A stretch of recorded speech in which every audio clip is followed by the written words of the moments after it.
Vamos a hablar con el doctor Fernando Ángel Echeverry. Él es médico, psicoanalista y escritor, más conocido como el psicoanalista rebelde. Doctor, bienvenido a Salud y Algo Más.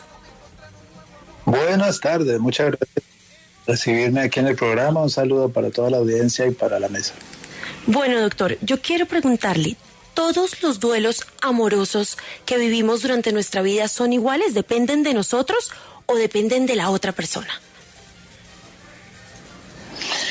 Generalmente los duelos amorosos nos obligan a repensar muy bien qué entendemos por amor, porque pues hay tantas definiciones de amor como cabezas hay en el mundo, ¿no? Entonces es cierto, siguiendo lo que tú dices, que cada duelo es único e individual, no hay dos duelos iguales. Entonces Freud decía al respecto que el psicoanálisis se inventa con cada caso. Entonces siempre son iguales, son diferentes, a pesar de que los seres humanos tengamos bases psicológicas emparentadas, pues, o iguales en algunos aspectos. Ya en la práctica todo duelo es diferente, no existe un duelo igual a otro. Mire, doctor, yo acá lo saludo a Carolina ahora. Doctor, yo acá le estaba contando a Camila que eso no hay nada más horrible que el roto en la panza. Menos mal usted es colombiano, así que nos entiende lo de roto en la panza. Pero cuando uno se levanta al otro día de haber terminado una relación y amanece con esa taquicardia y ese roto en el estómago, y le voy a hacer la pregunta que seguramente, si usted la responde, se va a volver millonario. Doctor, ¿cómo hace uno para no amanecer con ese roto en el estómago? No hay manera de evitarlo. Quisiéramos encontrar un anestésico, un lenitivo, alguna cosa que nos diera consuelo.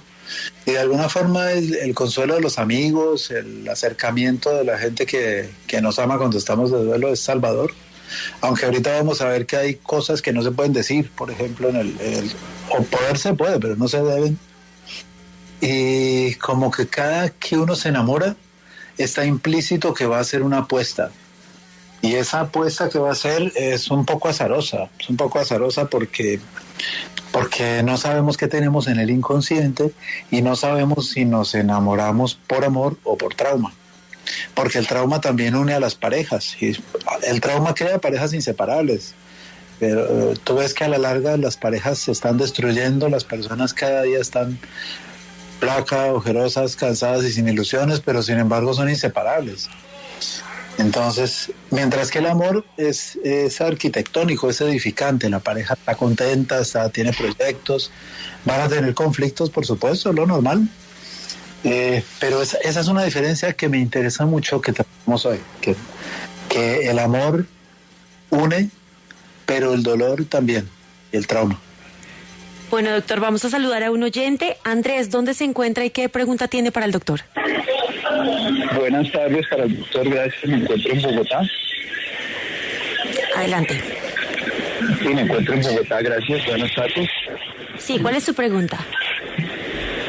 Bueno, la pregunta que le tengo al doctor es, bueno, sí, el enamoramiento tiene su tusa, como se dice, pero cuando detrás de eso hay una actitud de la otra persona, a estas todos conocemos errores, ¿no? Una relación que uno dice, no, es que la mala fue ella, no, el malo o el bueno fui yo. No, pero cuando la otra persona actúa con una actitud displicente, con una actitud de ingratitud, de desprecio, o sea, y de una frialdad tenaz, en ese momento pues el duelo es mucho más acentuado, ¿cierto? Pues porque hay maltrato de la otra persona, que no solamente por el aspecto de que la relación se acabe, pues es entendible que si ya no hay nada, pues se acabó. Pero si hay maltrato, hay desprecio, hay humillación, hay, como dicen en las canciones, ¿no? Vale más una bala que yo dispare para matarte que lo que vale la persona, ¿no? Entonces eso duele mucho más. Eso se puede manejar, doctor, gracias, muy amable. Muy bien, con mucho gusto. Piensen en esto. Piensen que vamos a verlo desde el punto de vista del psicoanálisis, que creo que aporta una visión que a mí siempre me pareció novedosa, es la visión de la imaginación, cómo la imaginación está presente en nuestros actos, pero es una imaginación que buena parte es inconsciente y no nos enteramos. Voy a aterrizar esa idea. Cuando uno se enamora de otra persona, no solo es amor lo que lo atrae, lo que lo une a la otra persona, sino que también es una bronquita. El ser humano es ambivalente por construcción. Entonces somos capaces de amar y de odiar a la misma persona. Esa situación se genera con el proceso de socialización. Los bebés, el bebé ama y odia a la madre. La ama mucho si la madre lo calma, le llena la boca de leche, le transmite su tibieza, sus palabras sedantes, su calma, su placer, pero la odia cuando está ausente. Cuando la madre está ausente, se le acabó la licencia, entonces se fue a trabajar y el bebé de repente se pasa unas horas con hambre o se pasa unas horas sin la limpieza habitual o cualquier cosa que trastorne el orden de la familia, hace que el bebé odie profundamente a esa misma madre a la que ama. A partir de ese momento, los seres humanos quedamos marcados. No quiero que vean esto como una cosa enferma ni nada por el estilo, sino que es nuestra constitución psicológica particular. Quedamos marcados por la ambivalencia, amor-odio, amor-bronca. Es decir, que cuando a uno le dicen te amo, también le están diciendo te podría odiar mucho o te tengo mucho, te podría tener mucha bronca. Y en un conflicto que tengamos, podrías yo ser frío, cínico y terrible contigo, pero al mismo tiempo te amo. Eso hace que el ser humano sea tenga esa complejidad, la mente humana. Nos encantan tanto los perritos y las mascotas porque las mascotas no son ambivalentes. Los perros ya están aprendiendo a ser ambivalentes. Estoy viendo, hay unos videitos que vas a ver en internet donde el perrito ya se pone celoso y le ladra al amo si toca el peluche, ¿sí? Pero en general los seres humanos estamos hechos de ambivalencia. Entonces por eso yo digo que amor es aguantarse las ganas de joder al otro, ¿sí? Y en las situaciones de crisis es donde más cuidado hay que tener porque es muy fácil dañar al otro en situaciones de crisis y después sentirse muy culpable, por ejemplo. Fernando, ¿cuál es el duelo más difícil de superar? Y esta pregunta se la hago porque ahorita le comentaba yo a Camila que una vez hablando con una psicóloga, ella decía que cuando una persona fallece, ese duelo es más llevadero que cuando la persona termina por el simple ego. Es decir, si yo termino con una persona, con mi novio, y después lo tengo que ver con otra, me va a doler más, mientras que el que se murió, pues ya se murió y ni modo, ya lo enterré y tengo que seguir adelante. Entonces, ¿cuál es el duelo más difícil de superar? Hay un duelo que a mí me gusta sobre los duelos usar la palabra elaboración, el término de elaboración. Y los duelos los elaboramos a través de un sufrimiento que es inevitable, lo que decías tú, Carolina, ahora de que no podemos evitar el hueco, el agujero en el estómago al otro día, ¿no?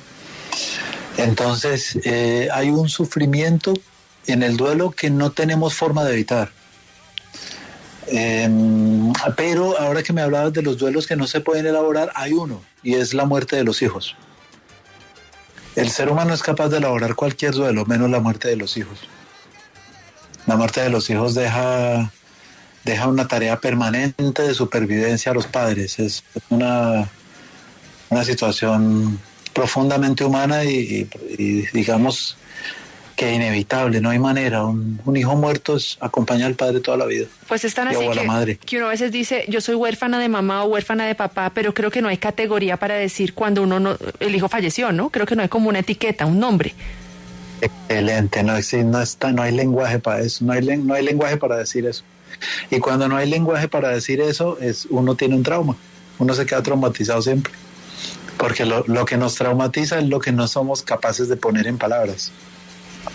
Entonces uno almacena la emoción, y la emoción tóxica se te queda ahí toda la vida. Ese huequito en el estómago es esa emoción tóxica para la que todavía no tenemos palabras. Cuando uno hace terapia, entonces hace negación, se irrita, se deprime, acepta, pero pone todo eso en palabras, y eso es lo que cura un duelo, poder ponerlo en palabras. Doctor, volvamos al duelo amoroso, y yo quiero preguntarle que me lo diga con toda sinceridad, ¿qué tan cierta es la frase un clavo saca otro clavo? Esa frase es desafortunadísima. Voy a tratar de acercarme a eso, sí, evitando alguna jerga que no sería muy conveniente ahora. Piensa, ahora que ustedes me preguntaban cómo son los duelos en cada persona, o si los duelos son diferentes entre uno y otro cerebro, piénsenlo así, miren. Cada que tenemos un duelo, uno responde a ese duelo según las etapas del desarrollo en las que haya patinado. ¿sí? Entonces, hay personas que son capaces de responder a un duelo como adultos y hay personas que responden a un duelo como niños. Incluso hay personas que responden a un duelo como lactantes, ¿sí? Entonces, eso del clavo saca otro clavo está en los límites entre el duelo y la depresión. Cuando la desilusión es muy grande, la persona era fabricante de grandes ilusiones, yo les digo ilusiones mostretes, ¿no? Entonces, cuando son ilusiones muy grandotototas, a nadie le conviene tener ilusiones grandes, mejor dicho. A pesar de que tienen buena fama y son cinematográficas, a nadie le conviene tener ilusiones grandes. Yo siempre les digo, ilusiones pequeñas, proyectos grandes. Así va uno más seguro. Entonces, cuando una persona tiene las ilusiones muy grandes, eso generalmente es muy antiguo. Eso es del niño, casi del lactante, de los primeros 5 años de vida. Y esos duelos son muy amargos, se ponen amargos y se ponen agresivos. Y esa frase de un clavo saca otro clavo es de esa época. Es una frase agresiva, así, enojada, muy herida, de sangrar por la herida y de querer cobrar venganza, ¿sí? Entonces, enfrentar los duelos con recursos muy de la infancia antigua hacen que el adulto esté más indefenso que si logra enfrentar los duelos con recursos más de la adultez. Pero nadie tiene de alguna forma controlar eso. Eso pertenece al azar del crecimiento, al azar biográfico. Doctor, ¿existe algún indicador que le diga a uno, mire, ¿sabe qué? Ya superó el duelo, ya puede seguir adelante? ¿Cómo hace uno empieza a dar cuenta? ¿Porque le empieza a gustar a alguien más? ¿Porque ya no piensa en la persona? ¿O qué? Porque yo le soy honesta, doctor, yo he superado a mucha gente y yo todavía pienso. O sea, todavía digo, ay, yo me acuerdo de fulanito de tal. O ay, yo me acuerdo cómo fue de linda mi relación. O sea, ¿uno cómo hace para saber que ya salió del duelo? Linda pregunta esa, Carolina. Mira, dice Pablo Neruda que es tan corto el amor y es tan largo el olvido, pero le salió muy bonito el verso, pero no coincide con la neurociencia ni con lo que pasa en la mente. El olvido no es posible en el ser humano. Sí. A pesar de que la neurociencia pues comprobó que casi que toda la memoria que tenemos de hace un año, por ejemplo, es falsa, ¿sí? Porque se van reconstituyendo las redes neuronales en el cerebro, las proteínas, la red de proteínas se reorganiza y nos dibuja una nueva memoria. Eso es una cosa maravillosa. A pesar de eso, el olvido no es posible en el ser humano. Entonces muchas personas sufren que vienen a terapia y dicen, doctor, pero yo no quiero recordar, tengo recuerdos muy tristes y no quiero recordar a esa persona que me hizo sufrir nada. Y resulta que el duelo se hace cuando cambia tu forma de recordar. Entonces, hay dos cosas que pueden ser una buena señal de que el duelo está más o menos elaborado. Siempre nos quedan colitas del duelo. A veces en general un duelo nunca se elabora del todo, pero sí, yo diría que sí puede recuperar la persona su capacidad de continuar con su camino y de volverse a enamorar y de volver a vivir, ¿no? Entonces hay dos cosas que nos dicen que el duelo que la tarea está más o menos hecha. La primera es que cambia la manera en que recuerdas lo que pasó. Digamos, no podemos cambiar el pasado, pero sí podemos cambiar la relación que tenemos con el pasado. Esa es la clave. Y la segunda señal es que no hay resentimiento. La persona no está resentida. A veces yo le pregunto a alguien si superó, mira cómo se mete la palabra, es difícil, ¿no? Está muy metida en la cultura. A veces yo le pregunto a una persona si elaboró un duelo y la persona me dice, claro, yo ya no sufro por ese maldito miserable, no sé qué. No, no ha elaborado nada. Está resentida. Doctor, ¿cómo hacemos para identificar a una persona que tiene un duelo amoroso? Porque muchas veces salimos con personas que recién terminaron una relación y no sabemos. Entonces, ¿cómo hacemos para identificar a esas personas y no caer de pronto en ese juego de estar ahí ayudando a curar algo que tampoco pues nos toca a nosotros? O sea, de ser tú el clavo. Sí, exacto. Claro, ¿cómo? Muy buena pregunta, Camila. ¿Cómo se rehúsa uno a ser el clavo? Claro. Sí. Entonces, muy bien. Es difícil, ¿eh? Te digo que hay que dudar de los amores fáciles. Mira que esta frase no Yo quisiera decirles una frase con más expectativas, con más consuelo, pero hay que dudar de los amores fáciles. Ese amor que a los 3 días ya me caso y encontré el amor de mi vida y doctor, y estoy feliz y estoy totalmente feliz y me curé de mi dolor. Duden de eso. Yo siempre les digo a mis pacientes que en general tú sabes con quién estás, tú conoces con quién estás por ahí después de 12 meses. Sí, eso no quiere decir que no se pueda uno apasionar con el amor. Una definición psicoanalítica de amor es que el amor es el encuentro de 2 locuras. Imagínate. Es decir, uno tendría que decir, bueno, ok, me enamoré, sí, acepto que me enamoré y acepto que estoy loco. Y como estoy loco, voy a manejar con cuidado, voy a manejar con cuidadito. Sí. Doctor, voy a ver si no me estoy embriaguez. ¿Sí? Muy bien. Mire que acá también nos preguntan, yo no quiero olvidar, todo el tiempo quiero recordar a la persona que murió, ¿será que soy masoquista? Yo creo que esa pregunta también aplica no solo para la persona que murió, sino para la persona con la que ya no tenemos al lado. Perfecto.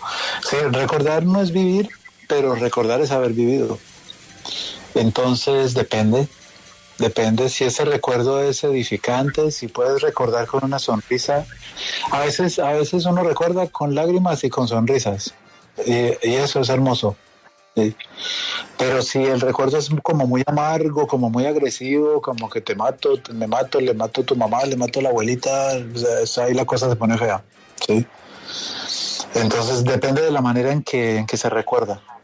Lo que decíamos ahora, el problema no es el pasado, el problema es la relación que tenemos con el pasado. Si en el pasado nos fue mal, nos caímos, nos sufrimos diferentes cosas terribles, siempre podremos establecer una nueva relación con ese pasado. Con eso me refiero a las personas que, no sé, tuvieron una pareja tóxica hace 10 años y todavía hoy se están destruyendo la vida, pero le digo, oye, pero ya pasaron 10 años. No, que es que me dañó la vida. En un momento, tenemos que poder establecer una nueva relación con el pasado para que la persona se libere. ¿Sí? Claro. Doctor, Entonces, vamos a ir a una pausa, pero no se desconecte que ya vamos a volver con usted y quiero recordarle a todos los oyentes que nos pueden llamar al 601-326-2325 o al 601-326-2350, numeral 529 y escribirnos al WhatsApp 317-666-9283. Escríbanos sus consultas y comentarios al correo saludyalgomas@gmail.com.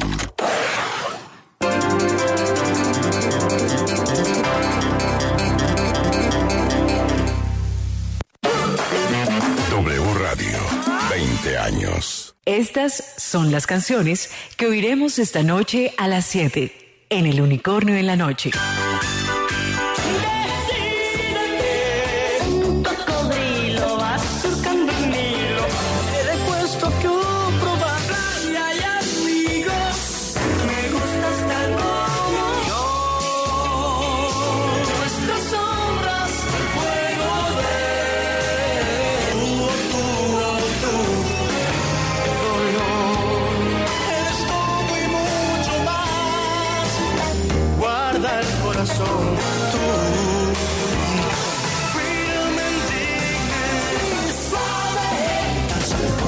Solas y al viento las campanas, adorarte para mí nada es igual, podemos ser felices todavía.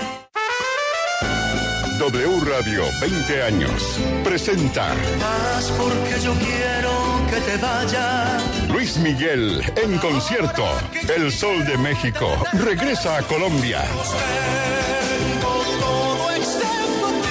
17 de febrero en el Coliseo MedPlus de Bogotá. Entradas a la venta a partir del próximo 18 de septiembre en taquillalive.com. No te lo pierdas. Un concierto muy W.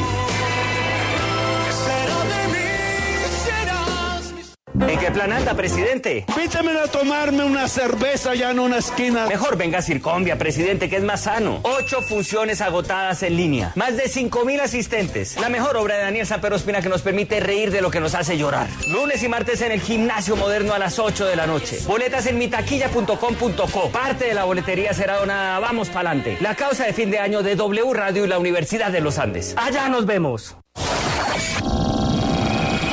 La imaginación empieza a fluir.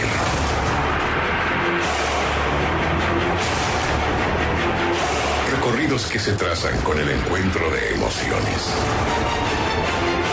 Encuentro de emociones. Entre quienes muestran una realidad.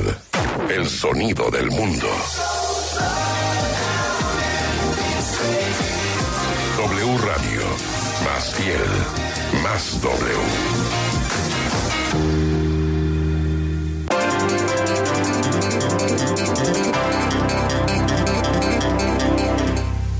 Volvemos en Salud y Algo Más.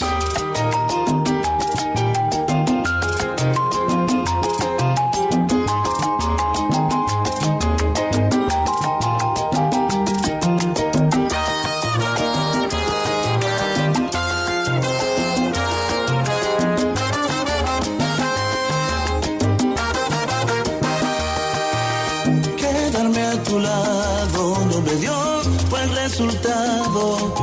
Siento decirte que al final eso no ha funcionado.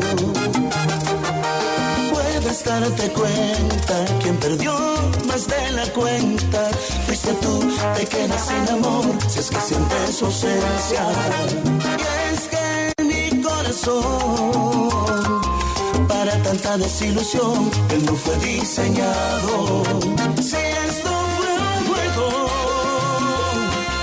debiste por lo menos regalarme un corazón de acero. Y siempre fuiste tú que lastimó mi corazón y no fui yo el primero. Te amaba de verdad y ahora solo resentimiento en mí tú puedes provocarme. Hoy vuelvo a respirar. Gracias a ti, a toda tu maldad y luego reemplazarte. ¿Quién iba a imaginar?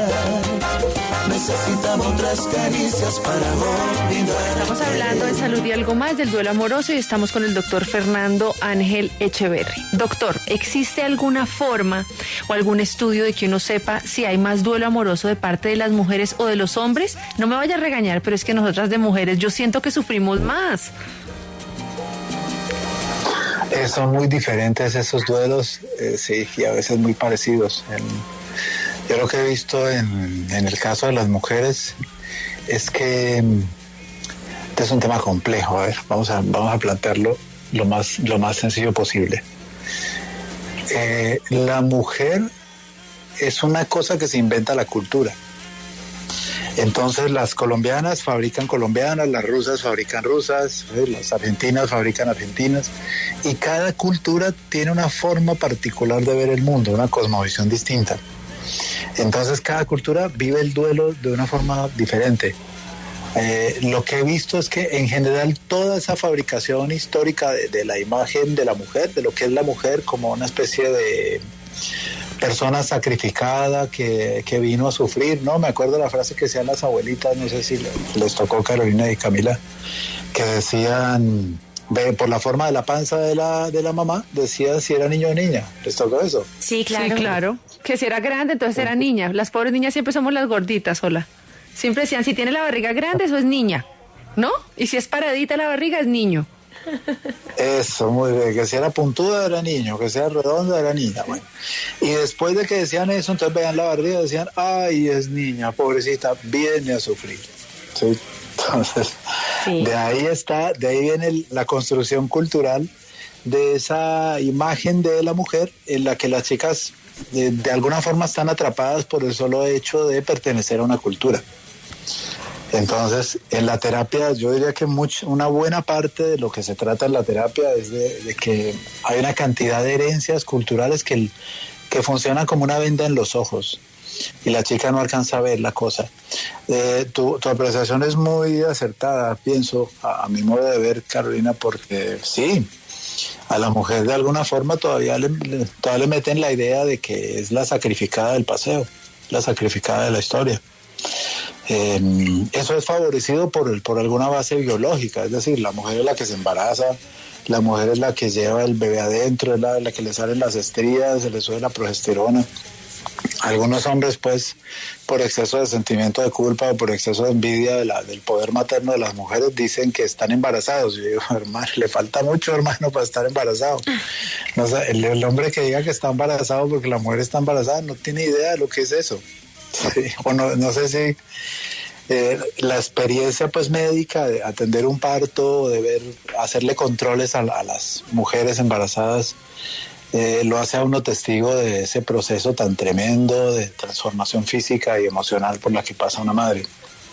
Entonces la biología como que también favorece esa vaina, ¿no? Y los niños nacen y dependen mucho de la madre tiene una presencia allí crucial. Es cierto que el padre puede cumplir ese rol materno perfectamente, y hay padres que han criado a sus hijos cumpliendo un rol materno y han tenido éxito.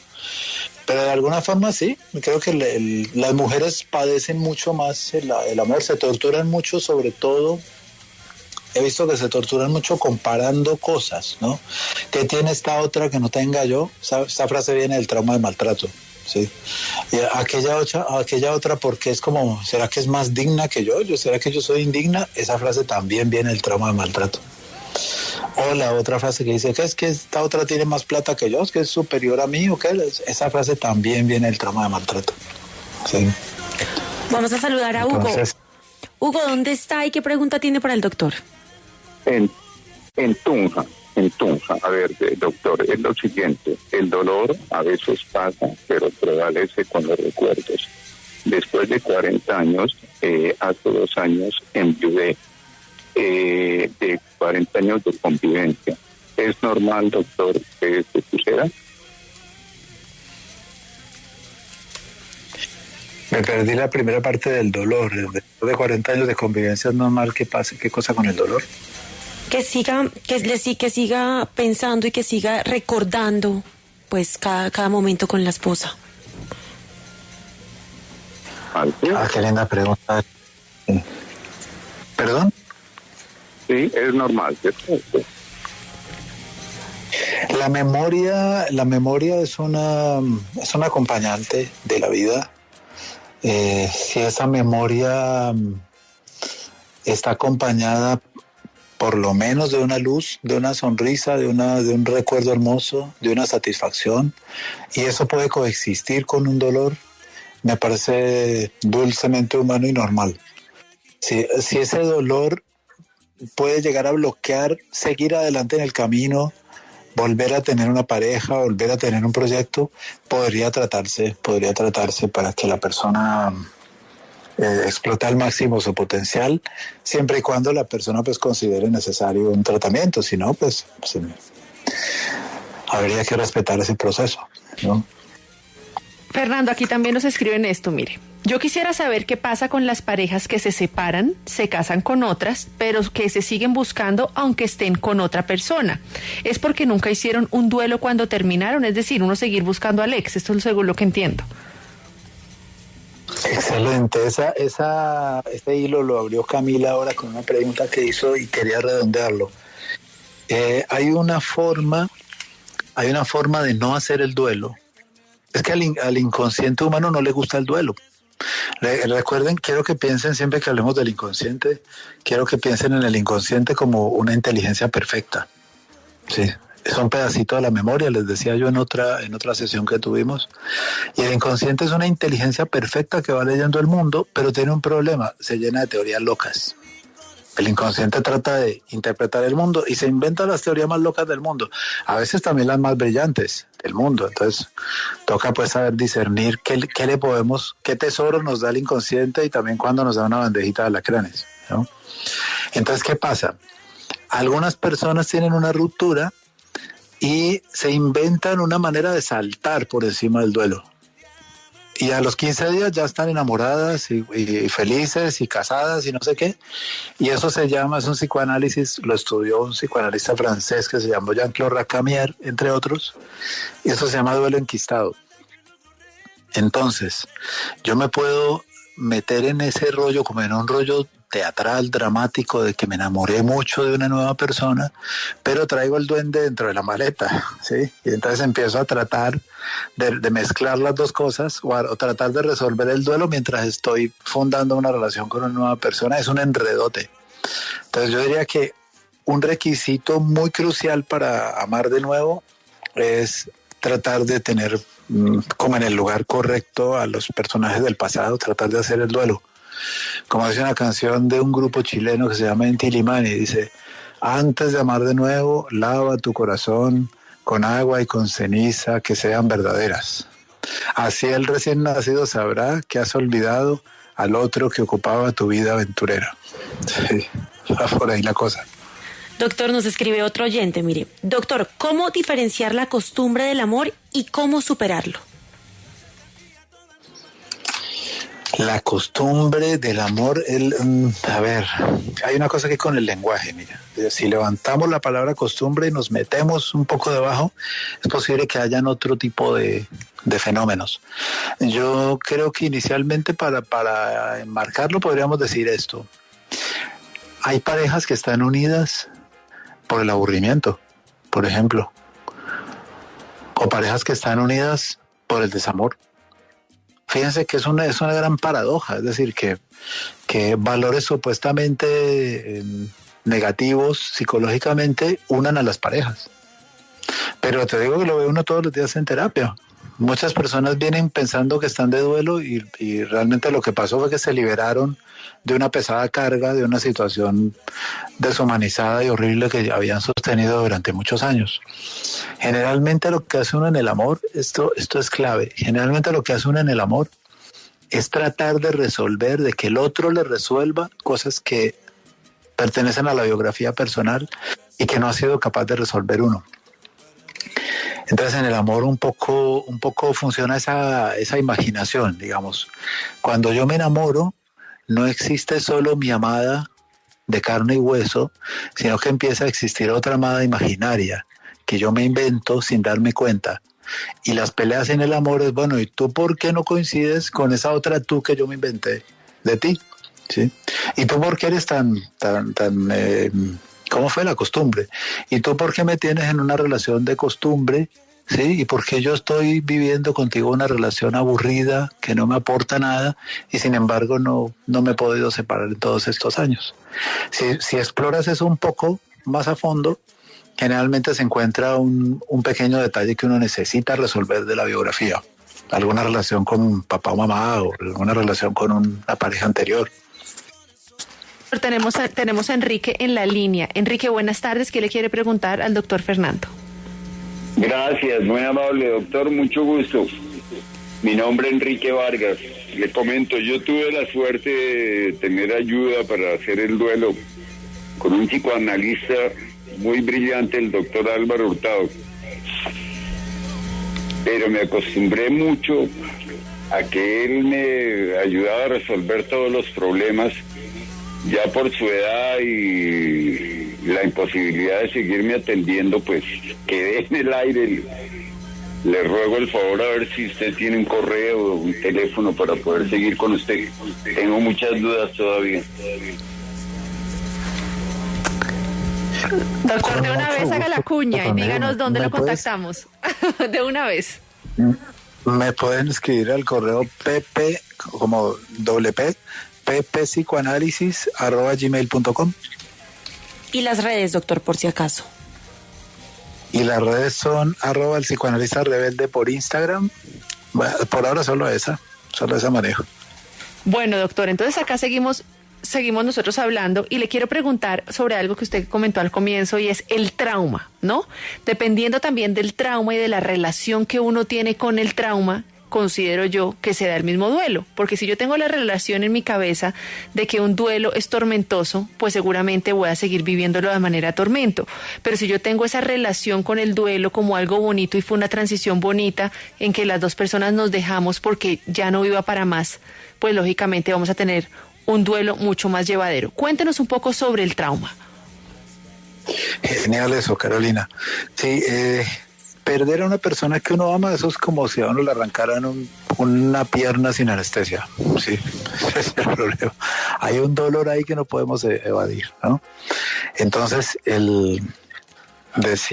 decía Freud que no podemos oponernos a esos duelos y que de alguna forma una vida valiosa es una larga sucesión de duelos. A mí me gusta mucho ver los retratos fotográficos de estos grandes artistas, pues fotógrafos que tenemos, y en el rostro de la gente, en su mirada, en cómo calla o cómo ríe, en cómo están crispadas las cejas o relajadas, en cómo está la musculatura del cuello, cómo están los hombros, cómo están las manos. Tú te das cuenta si la persona ha hecho duelos o no. Sí. Eso de que la cara es el espejo del alma es así, es perfectamente así. La persona empieza, una vez se da la pérdida, hay varias fases que no son secuenciales, las vamos a decir como a modo pedagógico, pero no es que sean fases así pues a rajatabla, ¿sí? Es un proceso emocional complejo, pero para que los oyentes lo puedan visualizar, se los voy a hacer breve con esto. Al principio hay una negación del duelo. Entonces la persona no puede creer lo que está pasando. Dice, no, esto es imposible que... Yo nunca creí que usted fuera así, fulanito, así. Después, ahora con el auge de los celulares y las redes sociales, pues es un drama, ¿no? Yo diría que una medida, voy a decir una frase polémica, yo diría que una medida de la calidad de la pareja es que uno pueda dejar el celular abandonado en la casa. Claro. Sí.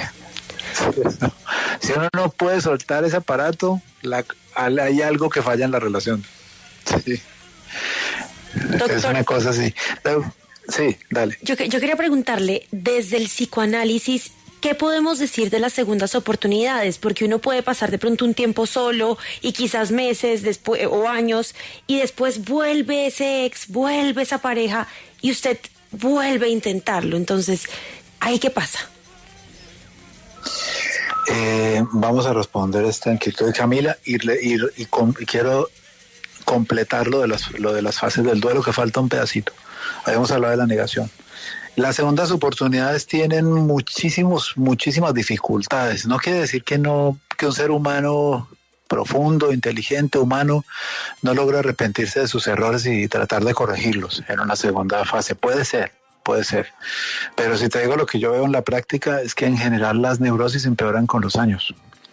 Si la persona no se trata, o si no tuvo la suerte, no solo es psicoanálisis, es también lectura, cine, cultura, literatura, danza, eso es todo lo que la cultura nos ofrece, nos ayuda a entendernos.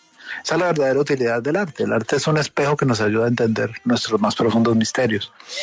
Entonces, si una persona hace terapia o de alguna forma logró hacer introspección y entender sus errores y quiere repararlos, pues esa sería una segunda oportunidad muy linda. Pero si te lo digo desde la práctica, esos casos son muy, muy poquitos.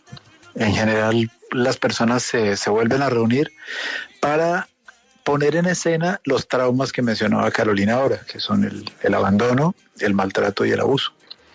Les termino así en cortito las fases del duelo. Primero hay una negación, no creemos que pasa. Después hay una irritación, estamos muy enojados con todo el mundo, con Dios si creen en Dios, con los amigos, con los vecinos, con uno mismo. La persona se echa la culpa, por mi gran culpa. Después viene una fase depresiva, que es en la que la persona come mucho o no come, duerme mucho o no duerme, está con anedonia, que es que no tiene ganas de nada, no quiere ir al paseo, no quiere ir al cine, no quiere pensar, no quiere vivir, dice yo mejor me muero, yo qué estoy haciendo aquí. Y después viene la fase de aceptación y paz, que es cuando la persona se recupera. Les digo que lo que he visto yo en la clínica es impresionante, es decir, hay personas que se acuestan un martes por la noche muriéndose del duelo y el miércoles por la mañana están aliviadas. Sí. Pero siempre y cuando no se opongan al proceso, porque la cultura se opone al proceso. La mente empieza a curarse solita con el duelo, pero la cultura se opone. Entonces, no llore, sí, no esté de mal genio, compóngase genio, carita feliz. Bueno, esta especie de positivismo tóxico, pues, que ahora reina por todo lado. Bueno, listo, completamos las fases del duelo y le respondimos a Camila lo de las oportunidades nuevas. Ay, doctor Fernando Ángel, muchísimas gracias por acompañarnos hoy en Salud y Algo Más. Disfrutamos muchísimo, los oyentes, Carolina, todos, esta conversación con usted. Gracias a ustedes y me despido con la frase de Karol G acerca del duelo, que dice: la mujer en la que yo me voy a convertir después de esto, nadie se la imagina. Entonces, hay esperanza.